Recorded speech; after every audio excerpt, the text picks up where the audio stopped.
Implano mo bang magtayo ng negosyo kasama ang best friend mo? Maganda yan, magtiwala ka sa kanya. Pero handa ka ba sa mga legal na responsibilidad na kasama nito? Alam mo ba na isang maling partnership agreement lang, pwedeng masira hindi lang ang negosyo nyo, kundi pati na rin ang matagal niyong pinagsamahan. Ngayon pag-uusapan natin ang mga dapat mong malaman at ihanda sa pagbubukas ng isang partnership company dito sa Pilipinas. Huwag kang mag-alala, gagawin nating simple at diretsahan ang lahat. Unahin natin, ano nga ba ang isang partnership? Ayon sa Securities and Exchange Commission o SEC, ang partnership ay isang uri ng negosyo na pagmamay-ari ng dalawa o higit pang individual. May kasunduan kayo sa hatian ng kita at syempre sa mga responsibilidad. Ang ganda pakinggan, di ba? Ibig sabihin hindi ka nag-iisa. May kasama ka sa pagbuo ng pangarap nyo. May kahati ka sa kita. Pero tandaan mo, may kahati ka rin sa utang at sa lahat ng liabilities ng kumpanya. Ano ba ang purpose nito? Bakit maraming nagpa-partner up? Simple lang. Para pagsamahin ang inyong kapital, skills, connection at expertise. Kung maliit ang puhunan mo, pero malaki ang sa partner mo, pwede niyong pagsamahin. Kung magaling ka sa sales pero siya naman sa operations, perfect combination. Mas malaking puhunan, mas malawak na network, at mas malakas na operasyon. Pero ito ang lagi mong tatandaan. Shared power also means shared risk. Bakit napakahalaga na tama ang pag-set up nito mula sa simula? Dahil kapag mali ang structure ng partnership mo, maaari kang humarap sa tinatawag na unlimited liability. Sa isang general partnership, ang personal assets mo, bahay, kotse, ipon sa bangko, ay pwedeng gamitin pambayad sa utang ng negosyo. Nakakatakot, di ba? Lahat ng pinaghirapan mo pwedeng madamay kung hindi maayos ang mga dokumento. Magbigay tayo ng halimbawa. Si Juan at si Mark, mag-best friend, nagbukas ng isang construction partnership. Sobrang ganda ng plano nila. Pero dahil sa sobrang tiwala sa isa't isa, wala silang malinaw na kasunduan kung sino ba ang hahawak ng finances. Dumating ang malalaking proyekto, pumasok ang pera. Pero dahil walang sistema, nagkaroon ng maling paghawak ng pondo. Nalugi ang negosyo. At ang resulta, pareho silang hinabol ng mga supplier. Sa huli, hindi lang ang negosyo ang nawala sa kanila, kundi pati na rin ang kanilang pagkakaibigan. Kaya para hindi mangyari sa iyo yan, ano ba ang mga requirements para makapag-open ng isang partnership sa Pilipinas? Itala mo to.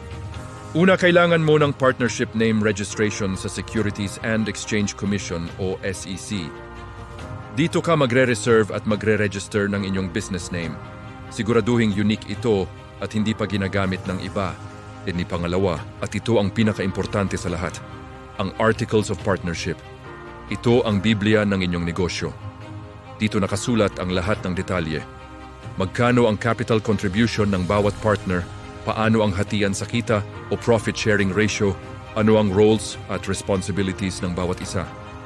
At paano hahatiin ang assets kung sakaling magdesisyon kayong isara ang negosyo. Pangatlo, ang Treasurer's Affidavit. Kailangan ito kung may required minimum capital ang inyong negosyo. Ito ay isang sinumpaang salaysay na nagsasabing natanggap na ng treasurer ang mga capital contribution.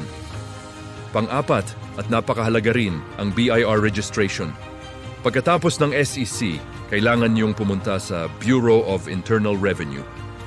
Dito kayo kukuha ng Tax Identification Number o TIN ng partnership, magpaparegister ng inyong books of accounts, at magpapaprint ng inyong official receipts at invoices. Ipang-lima, ang barangay clearance. Kailangan ito para patunayang pinapayagan ang negosyo nyo sa barangay kung nasaan ang inyong opisina. Pang-anim, ang mayor's permit o business permit mula sa city hall o munisipyo. Ito ang lisensya nyo para mag-operate sa inyong lokalidad. At pang-pito, ang registration sa Social Security System o SSS, PhilHealth at Pag-ibig Fund. Mandatory ito kung magkakaroon kayo ng mga empleyado. Teka, hindi pa dyan natatapos. Huwag nating kalimutan ang mga special permits depende sa industry ng negosyo nyo. Halimbawa, kung food business yan, kailangan mo ng sanitary permit. Kung construction naman, may mga additional licensing requirements mula sa PCAB. Ngayon, ano ang mga posibleng mangyari kapag mali ang management ng isang partnership? Una at pinaka-common ay internal conflict. Mag-aaway kayo dahil sa pera, sa desisyon o sa responsibilidad. Pangalawa, legal disputes. Pwedeng mauwi sa demandahan. Pangatlo, financial loss. Malulugi ang negosyo dahil sa maling pamamalakad.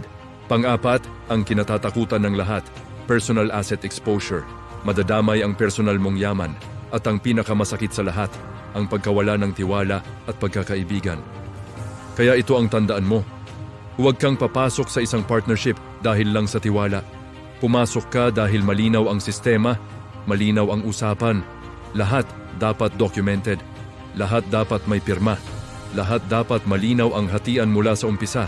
Kung hindi nyo kayang pag-usapan ang pera at mga detalye ngayon habang maayos pa ang lahat, paano nyo haharapin ang mga problema bukas?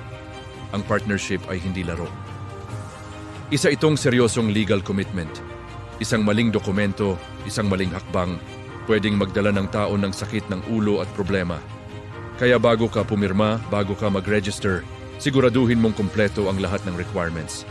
Tiyakin mong meron kayong malinaw at matibay na articles of partnership. At kung kinakailangan, humingi ka ng tulong sa isang legal at accounting professional. Dahil ang tunay na matalinong negosyante, hindi lang marunong kumita, marunong din siyang protektahan ang kanyang sarili at ang kanyang negosyo. Ako si Coach JJ, ang iyong business consultant. Hindi lang ako nagtuturo ng accounting, tinutulungan kitang magpatatag, magparehistro at protektahan ang negosyo mo. Kung hindi mo alam kung paano sisimula ng partnership registration sa SEC, tutulungan kitang ihanda ang inyong articles of partnership at kumpletuhin ng lahat ng requirements. Kung nalilito ka sa BIR registration, sa books of accounts, sa resibo, at sa tax compliance, gagabayan kita step by step para hindi ka maligaw. Kung wala ka pang malinaw na business idea pero may partner ka na, tutulungan kitang mag-structure ng tamang business model na babagay sa budget at skills ninyo.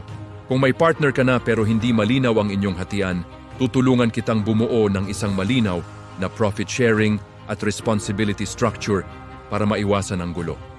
At kung natatakot ka sa mga legal at financial risk, tutulungan kitang i-minimize ang exposure mo at protektahan ang iyong personal assets. Tandaan mo, hindi lang ito basta negosyo, ito ang kinabukasan mo. Palaging mas mabuti ng maayos at matibay ang foundation kaysa magsisi sa huli. Mom, para sa mas marami pang video, tips at bagong kaalaman sa negosyo, huwag kalimutang mag-follow, like at share. Kung kailangan mo ng guidance sa business registration, partnership setup, tax compliance o financial structuring, huwag kang mag-atubiling mag-message ka sa akin. Hanggang sa muli, paalam!